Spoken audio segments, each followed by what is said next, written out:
All right, let's dive in. Today, we're going to pull back the curtain on the tokenomics of Plasm, that's XPL.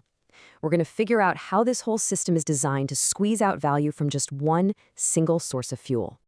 But, right off the bat, there's a huge question we've got to tackle. It's probably the one you're already thinking. If all of Plasm's power comes from the profits of these Dexfi bonds, why wouldn't you just invest in the bonds directly? Skip the middleman and just take the simple, stable cash? It's a great question. And honestly, the entire Plasm system is built to be the answer. So, here's how we're going to break it all down. First, we'll look at the fuel source itself. Then we're going to get into Plasm's really unique two-engine system. And finally, we'll see how it all clicks together to create what they call the optimal double win. Okay, first things first. Before we can even talk about how these engines work, we got to understand what's actually fueling them. So the entire Plasm ecosystem runs on one simple thing: real yield. And what is that? Well, just think of it as pure, cold, hard profit. It's paid out in a stable digital dollar, like USDC, and it's all generated from these DeFi bonds. This steady stream of cash, that's the only source of power for everything we're about to talk about. Okay, so we have the fuel, but here's where it gets really interesting. It's all about how the system uses that fuel.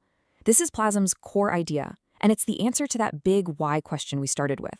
It's a two-engine system, and it's designed to take that initial yield and just multiply its value.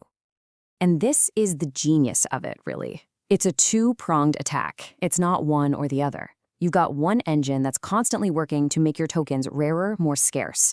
And at the exact same time, the other engine is working to give you more of them. So how on earth does that work? Let's break it down.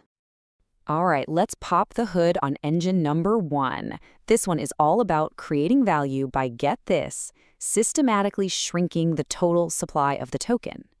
It's a really cool mechanism called the buy and burn loop. It's super straightforward, just 3 steps. Step 1, the protocol earns those profits, right, the USDC. Step 2, it takes that cash, goes right out onto the open market, and buys up its own XPL tokens. Then, step 3, and this is the kicker, it sends those tokens it just bought to a digital trash can, a burn address. They're gone. Poof. Permanently removed from the supply. So the big takeaway here is pretty powerful. It's like an artist destroying half their paintings just to make the ones that are left more valuable. The system is literally using its own profits to make the tokens that you hold fundamentally scarcer. The idea is that this constant squeeze on the supply could drive up the value of every single token that's still out there. Okay, so that's scarcity, but that's only half the story. Now we get to engine number 2. Remember, it's not just about making your tokens rarer, it's also about giving you a way to get your hands on a whole lot more of them. So to really get how this engine fires, you need to know about one thing: shares. Think of them like lottery tickets for daily rewards. When you stake your XPL tokens, you're earning these shares. And it's simple. The more shares or tickets you have, the bigger your piece of the daily rewards pie is going to be. But here's where the real magic happens. The way you get shares isn't just a straight line. It's all about this time-squared formula. Look at that equation. You take how much you staked, and you multiply it by the number of days you've locked it, squared. That little 2 up there changes everything.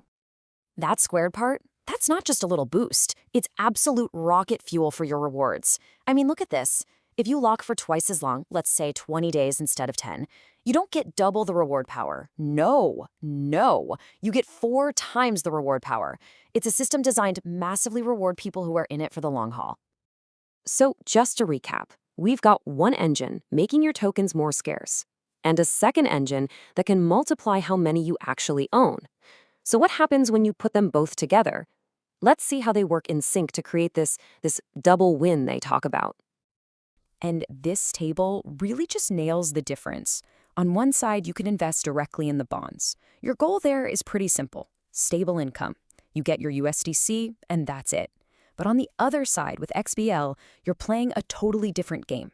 The goal isn't just income, it's this 2-part combo of getting way more tokens over time, plus the potential for the price of each one to go up because they're getting rarer. Okay, so what's the dream scenario here? What's this double win actually look like in practice? Well, it happens when not fuel source, that real yield from the bonds, suddenly gets a massive boost. Just imagine the bonds do incredibly well, and a big wave of USDC profit floods into the system. When that happens, that surge of profit doesn't pick a side. It slams the accelerator on both engines at the exact same time. You've got more cash pouring into the buy and burn, which makes the token supply shrink even faster. And at the same time, you've got more cash pouring into the rewards pool, which means bigger payouts for everyone who's staking. It's a seriously powerful positive feedback loop. So, at the end of the day, what's the big idea here? The whole Plasm system is basically an economic machine. It's designed to take one thing, a stable, predictable cash flow, and run it through these two engines to try and turn it into something completely different, a high-growth, deflationary asset. And that kind of brings us full circle, right back to the fuel. This two-engine system it's really clever, but it all hangs on that one single fuel source, so it leaves you with a final critical question to think about. With two engines running full blast, what happens if the fuel starts to run low?